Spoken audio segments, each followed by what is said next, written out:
My sister is a golden child, and my mom used to devalue me, but when I introduced them to my girlfriend, my mom started paying attention to us. Hi Reddit. I guess I'm here to vent and, hopefully, get some advice. I'm Sarah, 38, and I've spent most of my life in the shadow of my older sister, Megan. If you've ever met someone who could literally do no wrong, that's her. She's 7 years older than me, a top-tier lawyer, married to Henry, a heart surgeon, with 3 picture-perfect kids. Their Christmas cards look like something straight out of a Hallmark movie. Then there's me. I work in marketing, pretty good at what I do, if I'm being honest, but according to my mom, Rebecca, I might as well be invisible. She's obsessed with Megan. Every accomplishment of hers is treated like she cured cancer. Got a big promotion at work? Mom will tell every relative within a 50-mile radius. Megan's eldest kid made the honor roll? Time to bake cookies and throw a mini party. But if I mention something good happening in my life, I get this tight-lipped smile and a "that's nice, dear." The real kicker is that I'm not struggling. I rent a decent apartment, have great friends, and even saved up for a solo trip to Europe last year. But to Mom, it's not Megan-level success, so it doesn't count. You're overreacting, Sarah. That's what Mom said last Thanksgiving when I finally called her out. Megan and Henry were late. Shocking, I know, and Mom refused to let anyone touch the food until they arrived. Meanwhile, I'd been helping cook all day. When I mentioned that we should start before the turkey got cold, Mom snapped, "This isn't about you, Sarah. We're waiting for Megan's family." That's when I lost it. I told her I was tired of being treated like a background character in my own family. You know what she said? "Don't be dramatic. Megan's just special." It's not like I hate Megan or anything. She's not even outright mean. She's polite in that "I don't really see you" way. She'll ask me how work is going, but her attention is always half on her phone or one of her kids. She doesn't need to say she thinks she's better than me. Her life screams it loud enough. This past summer, Mom's birthday rolled around, and I decided to host. I put so much effort into it: decorations, catering, even a playlist of her favorite songs. Megan arrived an hour late with a tray of cookies she whipped up last minute. Mom's face lit up like a kid on Christmas morning. She didn't even thank me for hosting. Later, as everyone was leaving, I overheard Mom talking to Megan. "It's so wonderful having the whole family together. I don't know what I'd do without you, Megan. You're the glue that holds us together." The glue. Megan, who shows up late to every family event and barely helps out, is the glue. I didn't say anything, but something in me just snapped. The next week, I got a call from Megan. She rarely calls me, so I knew something was up. She was crying, like full-on sobbing, and started rambling about how Henry had been cheating on her with someone from his hospital. Apparently, it had been going on for months, and she just found out. For the first time in years, Megan sounded human, vulnerable, even. I didn't know what to say, so I just listened. She kept saying things like, "I don't know what I'm going to do," and "How did I not see this coming?" I should have felt bad for her, and part of me did, but another part was bitter. For once, her perfect life wasn't so perfect. Since then, Megan has been leaning on me more than ever. She calls constantly, asking for advice or just wanting to vent. I've tried to be there for her, but it's exhausting. Mom, of course, is in full-on crisis mode, acting like Megan is the first woman in history to deal with infidelity. She's been pressuring me to step up and help Megan through this. I don't know how to feel. On one hand, I'm glad Megan is finally seeing that life isn't always sunshine and rainbows. But on the other hand, why is it suddenly my job to fix her life? Part of me wants to tell Megan to figure it out herself. She's always had Mom to fawn over her and Henry to bankroll her lifestyle. Maybe it's time she learns how to stand on her own 2 feet. But another part of me feels guilty. She's my sister, and I know what it's like to feel ignored and alone. What would you do? Am I being selfish for wanting to set boundaries? Or is it okay to finally put myself first? When I met Claire, I wasn't expecting my life to change so dramatically. It was one of those chance encounters that felt both ordinary and extraordinary at the same time. It happened at a fundraiser I attended for work, some big corporate-sponsored event trying to spruce up their image by donating to a local charity. I wasn't even supposed to be there, but my manager asked me to go last minute, and, well, saying no wasn't exactly an option. Claire was one of the organizers. I first noticed her when she was on stage giving a speech, passionately talking about the importance of their work. She wasn't the typical stuffy speaker you see at these events, rattling off statistics like they're reading from a teleprompter. Claire was vibrant, energetic, and funny in a way that instantly made everyone lean in. She had this way of making the crowd laugh one moment and then fall silent with a poignant story the next. I couldn't look away. After the speech, I found her in the crowd, surrounded by people wanting to shake her hand or donate money. I didn't even know what I was going to say, but I knew I wanted to talk to her. When she finally noticed me standing there, she smiled like she already knew me. "Hey, have we met before?" she asked, extending her hand. No," I stammered. Your speech was incredible. I'm Sarah, by the way." "Claire," she said, shaking my hand firmly. "Thanks, Sarah. I'm glad it resonated. Are you with one of the sponsors?" I explained that I worked in marketing and was there on behalf of my company. Somehow, that turned into a real conversation. None of the usual small talk you'd expect at an event like this. We talked about everything from her work to the challenges of organizing something like this fundraiser, and then somehow we ended up on the topic of movies we loved. By the end of the night, she handed me her business card with a little wink. "In case you want to keep talking, I'd love to hear more about you, Sarah." I left the event with my head spinning. For the first time in a long time, I felt like someone saw me, not just as Sarah, Megan's sister, or Sarah, the one with the average life, but as me. Claire and I started seeing each other soon after. At first, it was just coffee and long walks in the park, but it quickly became clear that there was something deeper between us. Claire had this warmth about her that drew people in. She was the kind of person who could make a stranger feel like an old friend within minutes of meeting them. And she was talented too. Managing a charitable organization wasn't just a job for her. It was her passion. She poured everything she had into helping people, and it was inspiring to watch. For the first time in years, I felt genuinely happy. Claire didn't just make me feel loved. She made me feel like I was enough. I didn't have to prove myself to her or live up to some impossible standard. A year into our relationship, I decided it was time to introduce Claire to my family. I'd been hesitant at first, not because I was ashamed of her, far from it, but because I knew how my family could be. My mom, Rebecca, would inevitably find something to criticize, and Megan would probably treat Claire with that polite but dismissive attitude she reserved for anything she didn't deem worthy of her attention. But Claire deserved to be acknowledged, and I wanted my family to see that I could be successful and happy too, even if my life didn't look like Megan's. The night I told Claire about my plan, she looked at me with a mix of excitement and concern. "Are you sure?" she asked. "I'm sure," I said, though the knot in my stomach told me otherwise. "They need to meet you. They need to see who I am now." We decided on a casual dinner at my apartment. I figured it would be less intimidating than a restaurant or a big family gathering. I spent days planning the menu, cleaning every inch of my place, and mentally preparing for what I knew could be a disaster. When the night finally arrived, Claire showed up early to help. She wore this simple but elegant outfit that somehow made her look like she'd just stepped out of a fashion magazine, and she brought a bottle of wine that she said was her favorite. "Relax," she said, placing a reassuring hand on my arm. "It's going to be fine." I nodded, though I wasn't convinced. My mom was the first to arrive, promptly 15 minutes early, because of course she was. She walked in, glanced around my apartment, and made a comment about how cozy it was, a thinly veiled jab at the fact that I didn't own a house like Megan. But then she saw Claire, and for a moment, I thought she might actually be impressed. "Sarah's told me so much about you," Claire said, extending her hand with that warm, confident smile of hers. "Has she?" Mom replied, shaking her hand a little too firmly. Next came Megan and her family.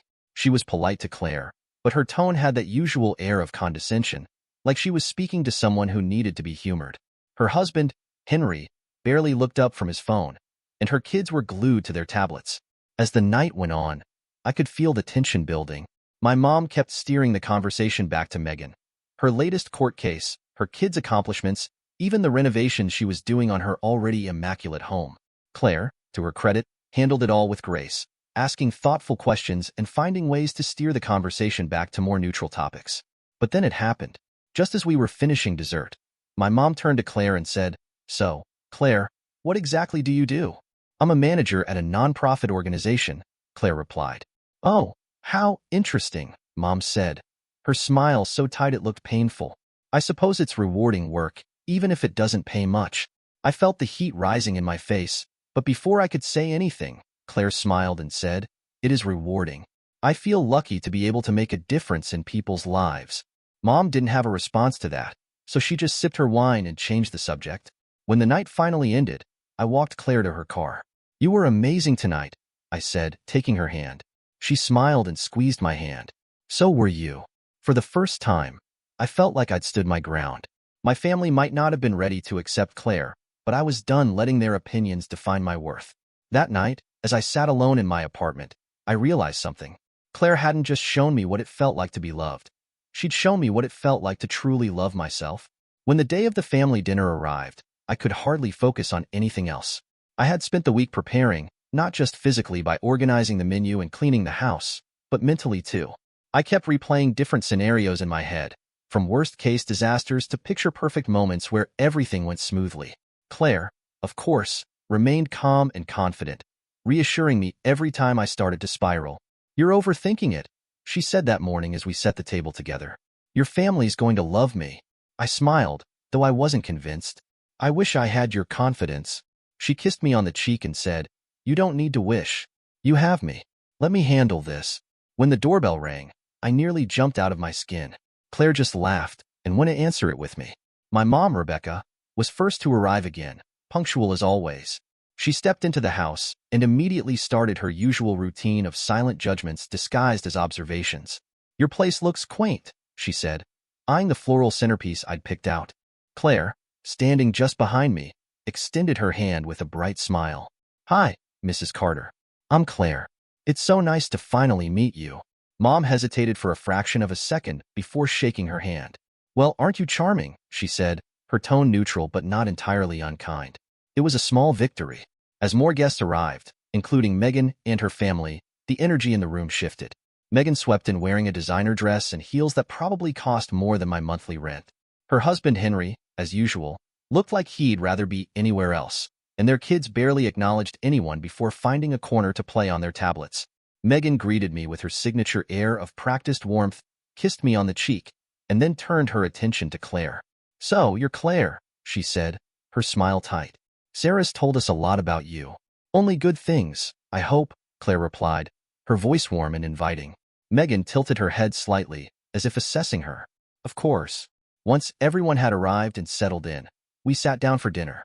The table was crowded but lively, with the usual mix of overlapping conversations and clinking silverware.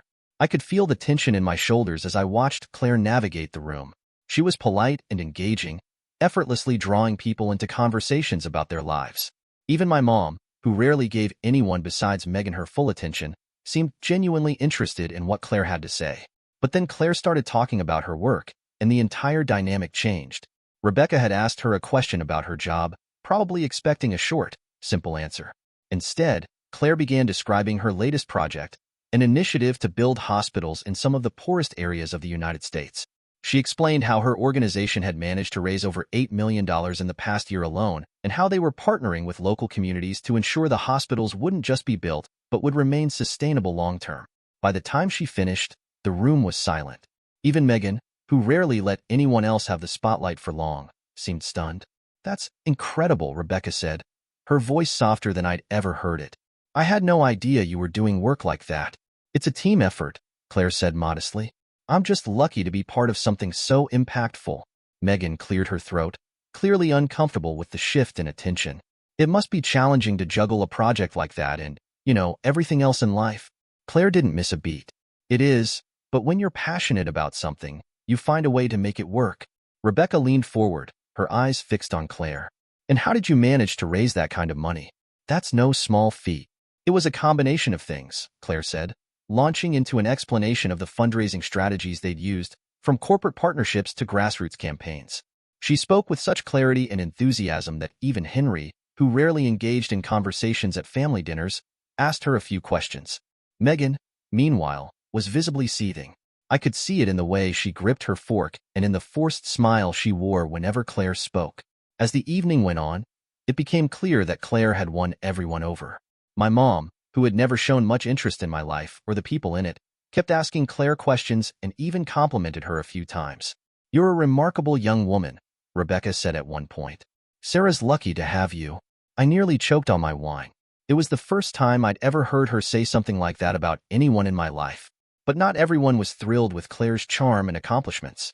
Megan, unable to stand being overshadowed, started trying to steer the conversation back to herself.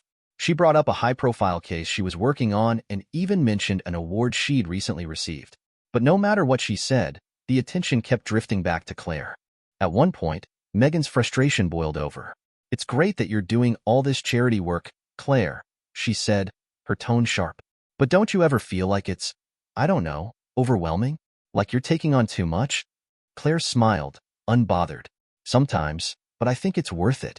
What's the point of having the ability to make a difference if you don't use it? Megan didn't respond, but the tension in the room was palpable. After dinner, as people began to leave, my mom pulled me aside. Sarah, she said, her voice unusually gentle. Claire is impressive. You've done well. I didn't know what to say.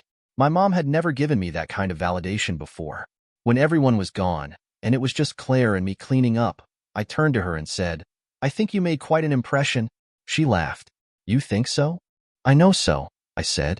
Even my mom couldn't stop talking about you. Claire wrapped her arms around me and kissed my forehead. I wasn't trying to impress anyone. I just wanted them to see you the way I see you. For the first time in my life, I felt seen. Not as Megan's less successful sister or Rebecca's overlooked daughter, but as someone worth loving and being proud of. Megan's charity gala was the kind of event you only see in movies or on the pages of luxury lifestyle magazines. Invitations were embossed with gold lettering, promising an evening of fine dining, exclusive auctions, and entertainment. When Megan first announced it to the family group chat, I could almost hear her smug tone in the text. Hosting a little charity event at the house. Tickets are $5,000 each. Proceeds go to cancer research. Hope to see you all there. I showed Claire the message, and she just smirked. A little charity event? Subtle, she said, rolling her eyes. As the date approached, it became clear this wasn't just about charity. Megan's galas were always her way of showing off. She didn't just want to raise money. She wanted everyone to see her as the perfect host, the selfless philanthropist. Claire and I debated whether to go. I didn't want to deal with Megan's theatrics, but Claire convinced me. It'll be fun, she said, nudging me playfully. And maybe a chance for us to enjoy some overpriced champagne and people watch. I agreed, though I couldn't shake the feeling that Megan had something up her sleeve. The night of the gala, Megan's estate looked like something out of a fairy tale. Fairy lights draped over the massive oak trees lining the driveway, and the house itself was lit up like a palace. Valets in crisp uniforms directed a steady stream of luxury cars, and guests in designer gowns and tailored suits strolled through the grand entrance. When we arrived, Megan greeted us with her signature practiced warmth. She wore an emerald green gown that looked custom-made, and she had an air of triumph about her.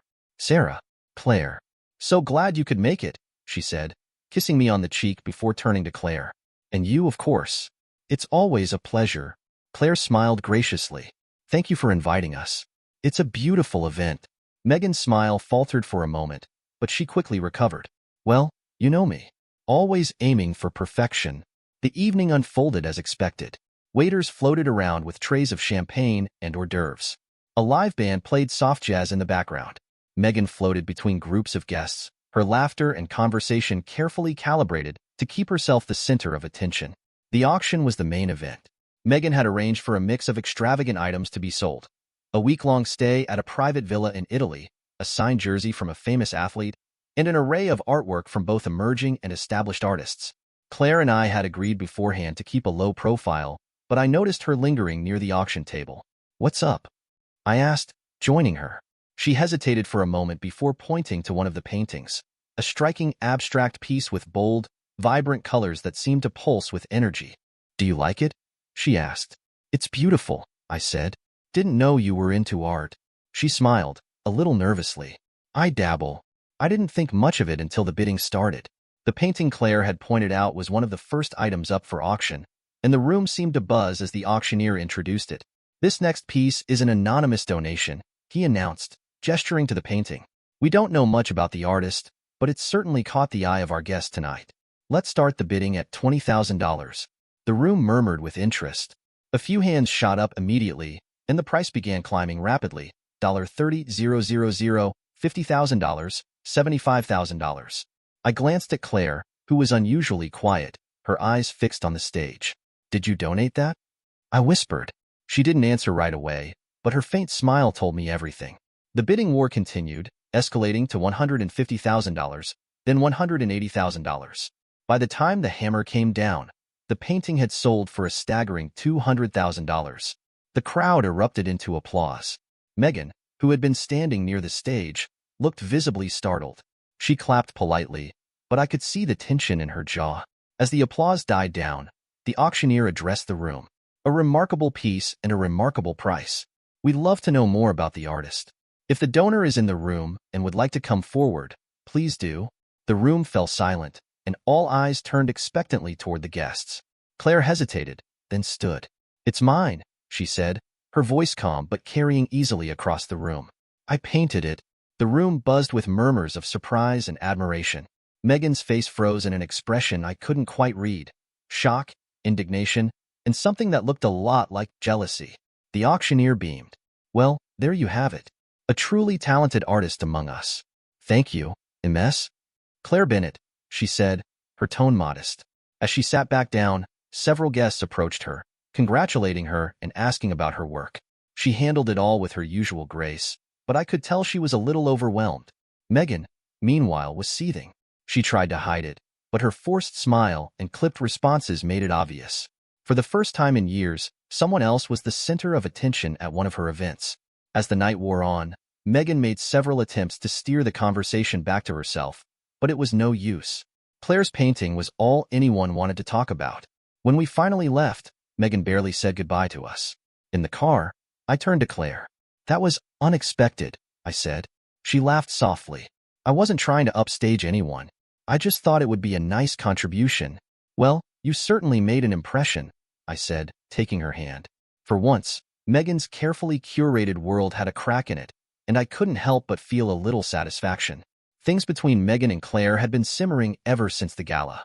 On the surface, Megan tried to maintain her usual air of composure, but her veneer was cracking. It started with little comments during family gatherings, subtle digs disguised as jokes. "Careful, Claire," Megan said once over dinner. "If you get too successful, Sarah might start feeling overshadowed." Claire, ever the diplomat, just smiled and replied, "I think Sarah and I are pretty good at celebrating each other's wins." But Megan wasn't satisfied with passive aggression. It didn't take long for her to start making her feelings clear to anyone who would listen. "I don't know what Sarah sees in her," Megan confided to our cousin Rachel during a barbecue. "Claire acts like she's better than everyone else. Donating that painting anonymously, who does that? She just wanted attention." Rachel, who thrived on family drama, repeated Megan's words to Noah, my younger brother. Unlike Megan, Noah had always been supportive of me. At 23, he was the youngest in the family and still figuring out his path, but he had a good heart and could see through Megan's antics. "She's just jealous," Noah said when he told me about the conversation. "Claire's a threat to her spotlight, and she can't handle it." Noah wasn't the only one who had started taking sides. My mom, Rebecca, who had always been Megan's biggest fan, began showing a surprising shift in loyalty. "I don't know why Megan's being so hostile," Mom said one afternoon when we were having coffee. "Claire's been nothing but kind and generous. I think she's wonderful for you." Hearing my mom say that felt surreal. For years, she'd been blind to Megan's flaws, but something about Claire had opened her eyes. Not everyone was on my side, though.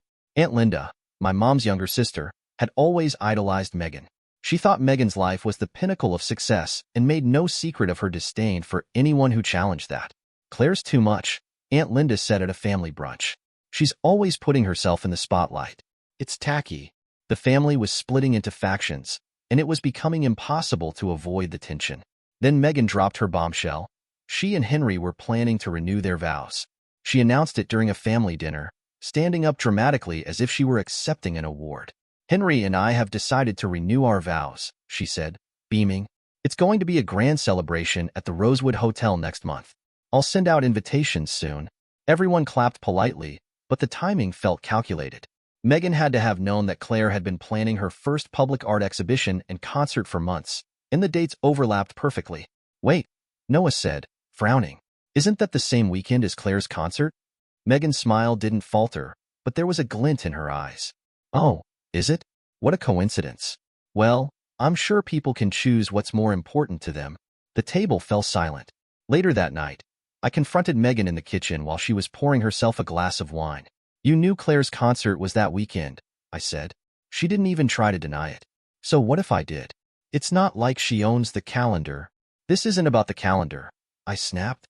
"You're doing this on purpose to spite her." Megan set down her glass and looked at me with that infuriatingly calm expression she always used when she wanted to appear superior. "Maybe if Claire didn't try so hard to upstage me, this wouldn't be an issue." She's not trying to upstage you, I said. You're the one making this a competition. Megan's voice sharpened. You're taking her side over your own family? She is my family, I said, and for the first time, I felt like I really meant it. The tension only escalated in the following weeks as the invitations for Megan's vow renewal and Claire's concert went out. It felt like the entire family was holding its breath, waiting to see who would choose which event.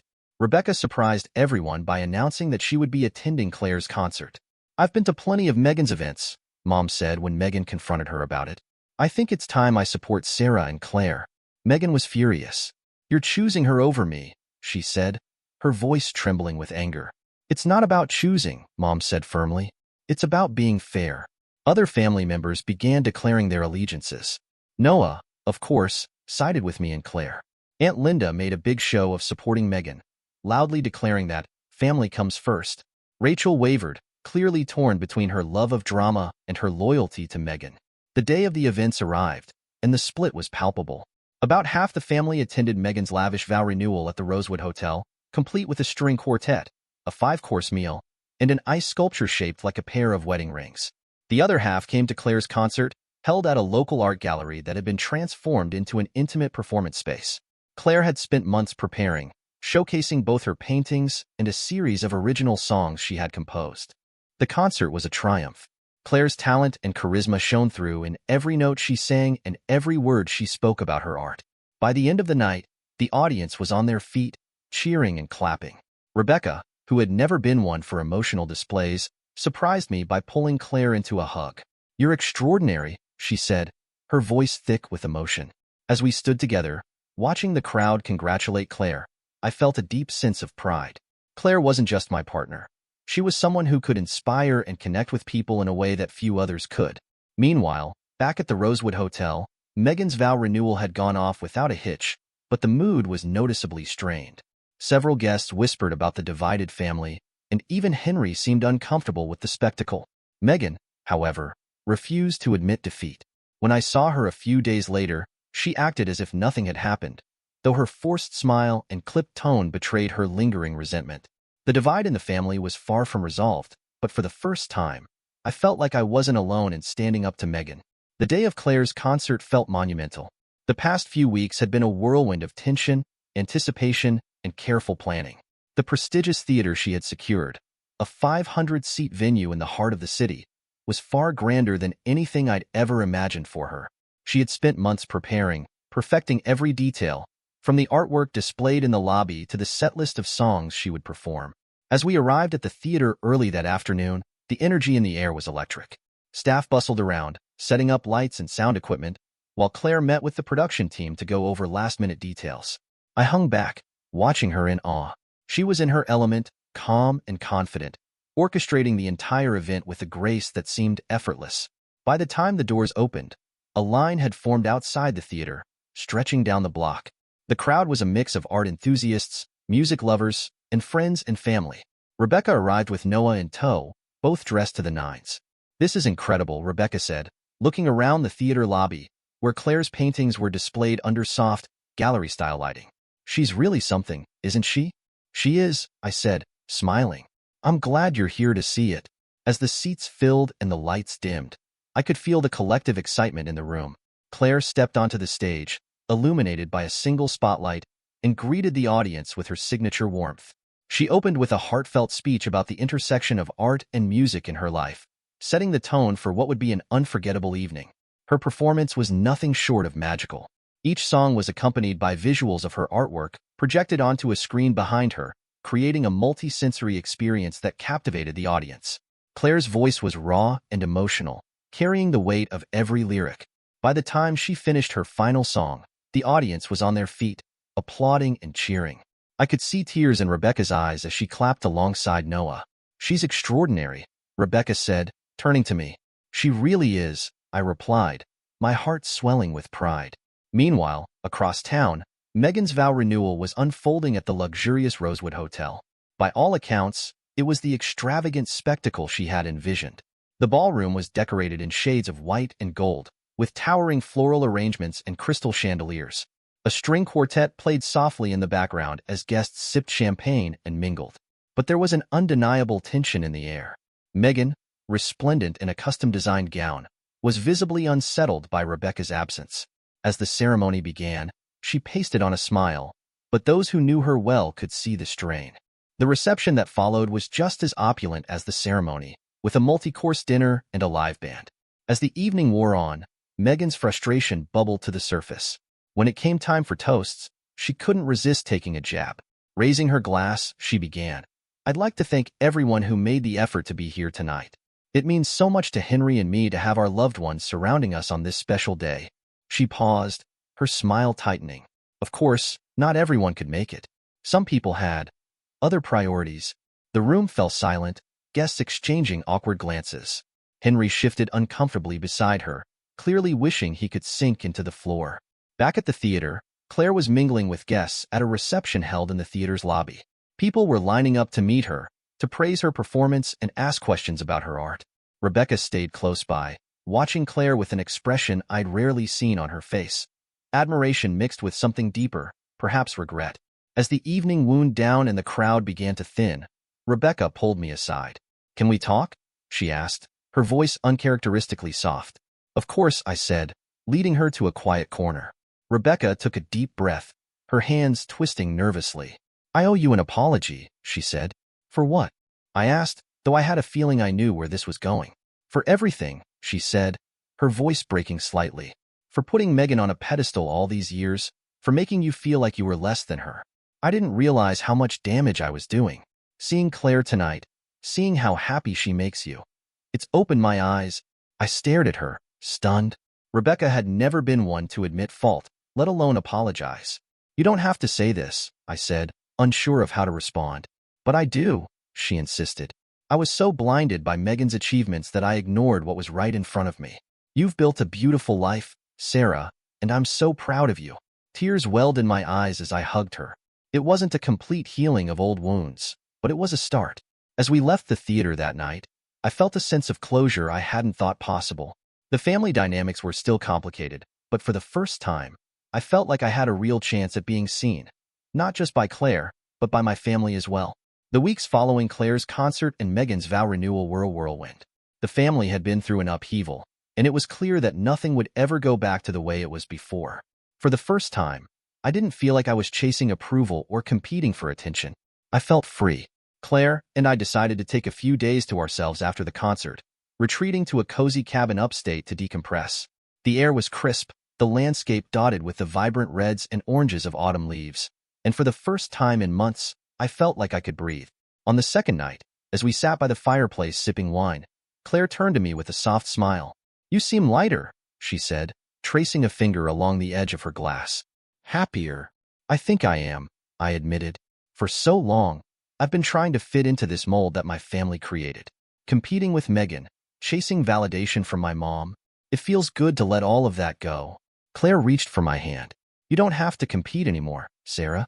You never did. You're enough just as you are." Her words sank in, and for the first time, I truly believed them. When we returned home, Rebecca and Noah were waiting for us.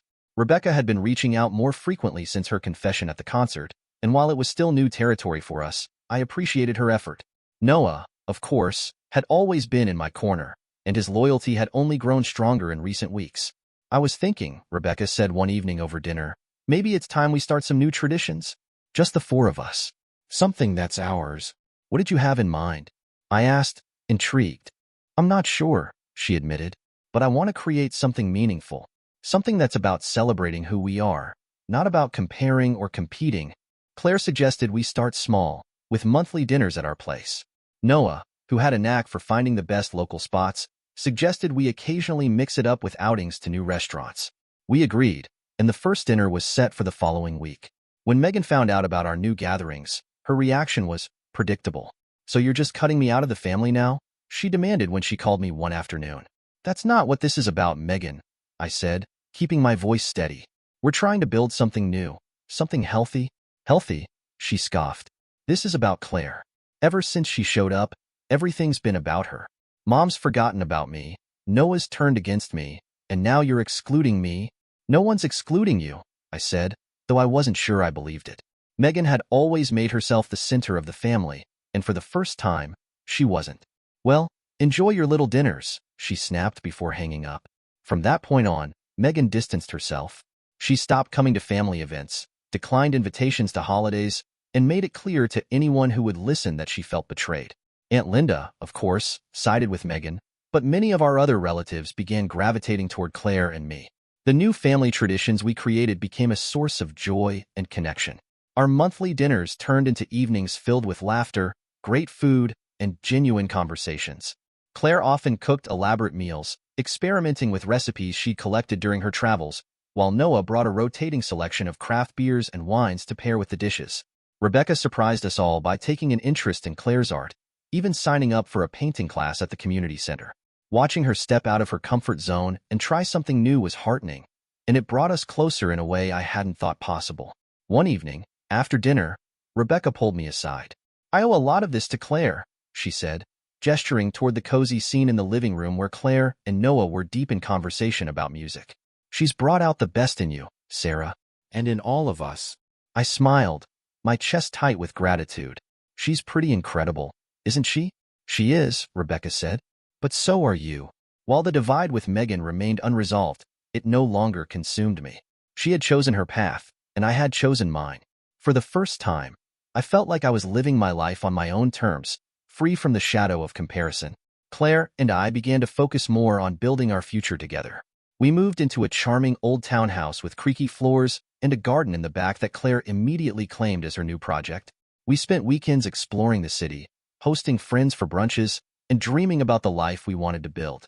One day, as we were unpacking a box of books, Claire looked up at me with a mischievous grin. "What do you think about a road trip?" she asked. "To where?" "Anywhere," she said. "Everywhere. Let's take a month off and just go. See the country, find inspiration, make memories." The idea thrilled me. It was the kind of spontaneity I'd always envied in other people, but never thought I could pull off. But with Claire, it felt possible. As the months went by, our new family dynamic continued to evolve.